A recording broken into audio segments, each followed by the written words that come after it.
جناب زہرا پہ ظلم کرنے والے مسلمان 2 مرتبہ جناب زہرا سے معافی مانگنے آئے۔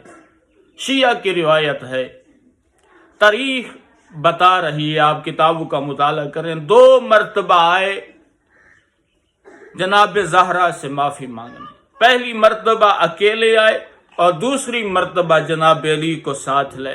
زہرا، ہم اپنی غلطی کی معافی مانگتے ہیں، ہم در جلانے کی معافی مانگتے ہیں، میں ہم محسن کی شہادت کی معافی مانگتے ہیں، علی کی گرفتاری کی معافی مانگتے ہیں، آپ کی بیٹیوں کے سامنے آپ کو مارا گیا، ہم معافی مانگتے ہیں جناب زہرا۔ اور چہرہ دوسری طرف کر دیا اور کہا، مسلمانوں آپ تو معافی مانگتے ہیں مگر میں میں آپ کے لیے بد دعا کروں گی اور جناب پیغمبر سے آپ کی شکایت کروں گی۔